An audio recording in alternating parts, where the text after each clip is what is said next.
Good evening everyone, and welcome to another question of the week, this time asked by Fly2Gun. In Shark's Counterattack, we are introduced to a new control stick called the Armraker. But post Shark's Counterattack, the Armraker is seemingly phased out without any reason, with the exception of the Xi Gundam. Why did the Federation or other factions in Universal Century abandon the Armraker? And this question immediately caught my attention because I never really thought about it myself, but Fly2Gun raises a good point here. Before Shark's Counterattack, we see mobile suits controlled by traditional joysticks, with the only real outliers being like some Psychomo-controlled mobile suits and mobile armors. Then by Shark's Counterattack, we suddenly see everyone using the Armrakers, which, by the way, are the spherical controllers that you have to put like your fingers in. But then by Unicorn, we suddenly see that almost all mobile suits are back to using standard controllers. There are some exceptions that we'll get into later on in the video, but it is indeed striking that even variants of mobile suits that were using the Armrakers are now back to using traditional joysticks, with one very prominent one being the Stark Jagan.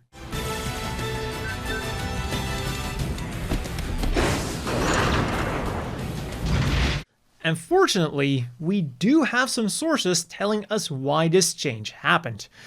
But first, let's talk about why we got to the Armrakers in the first place. The idea with these devices was that more actions could be performed with minimal hand movement, or at least without having to adjust your hands too much. So in theory, these Armrakers were both easier to use, and they supposedly also allowed for more sophisticated controls. I'm not so sure about that last part, but that's what the sources say. They were first tested out on the highly experimental balls to the wall S Gundam, which was of course short for the Superior Gundam, and as the name indicates, this thing was built by Anaheim as a state-of-the-art mobile suit that was superior in every single way, including a lot of weapons and other complicated systems. So it makes sense that Anaheim would want to somehow try to simplify the controls of this behemoth. Enter the Armrakers. And while the S-Gundam project itself was halted, the Armrakers were apparently able to make enough of an impression on the Federation to adopt the system in all of their subsequent mobile suits. And then at around the same time, Char's Neo Zeon also got their own version of the system, which was most likely supplied to them by Anaheim Electronics. Live combat, however, would reveal the one big weakness of this system. Especially during close combat, things can get very bumpy inside of a mobile suit cockpit. And pilots quickly learned that it was much easier to lose grip of an Armraker than it was to lose grip of a standard joystick. Plus, I can also imagine that it was a lot easier to grab back onto a joystick than it was to fiddle with your fingers to get them back into the holes of your little trackball there. The difference might not have been huge, but on the battlefield, even a fraction of a second can mean a difference between life and death. So after the events of Shark's Counterattack, there were a lot of pilots who complained about the Armrakers and wanted to go back to traditional joysticks, which is then why for the most part, we do see a return of those traditional joysticks. But now then, let's go over some of the notable exceptions. First up, as Fly2Gun mentioned in his question, the Xi Gundam is probably the biggest outlier, or the Xi Gundam as you're apparently supposed to pronounce this in English. And the explanation that I've been able to find for this comes from the Hathaway Mecha and World book. According to this book, the design of the mobile suit itself lent it to using the more delicate Armrakers versus the more traditional joysticks.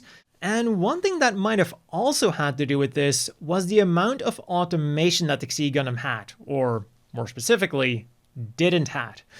So the thing was that most mobile suits at the time of Hathaway's Flash relied on a lot of automation and AI support systems, but the Xi Gundam didn't. And the AI support systems that it did have were turned off by Hathaway so that he could have more direct control of his mobile suit. Direct control that was then probably possible thanks to the Armraker, and probably also thanks to the Psychoma system, but anyways. Another outlier then were the Jagans that were used in the F-91 movie. Unlike other mobile suits used throughout the movie, even other Federation mobile suits, these guys were still using the Armrakers. And unfortunately, as far as I'm aware, there's no official or even semi-official explanation as to why they're still using it, but every other mobile suit is back to using joysticks. But I can make an educated guess. So the thing is, the F-91 Jagans weren't necessarily meant as frontline fighting mobile suits. They were made at a time of relative peace and were therefore mainly intended as like a peacekeeping force.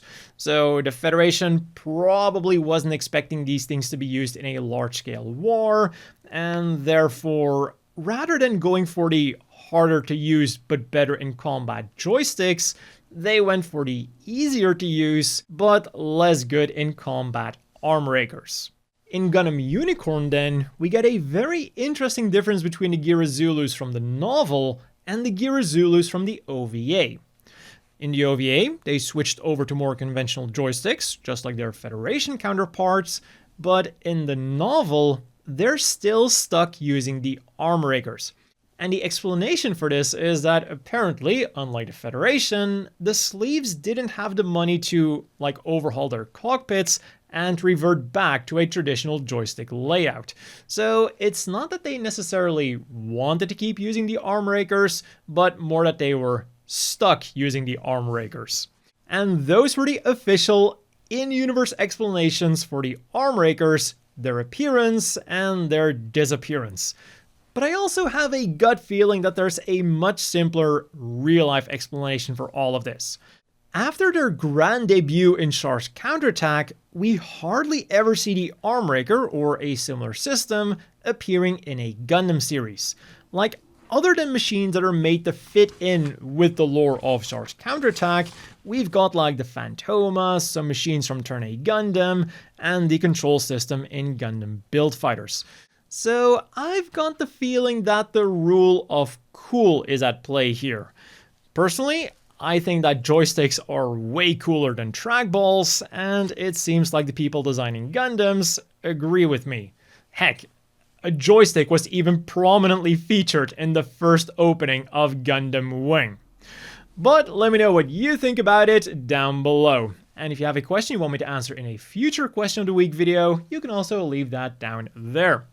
As always, a big thank you to the Patreon supporters. I hope everyone watching has a great evening, and I'll see you all next time with another Question of the Week.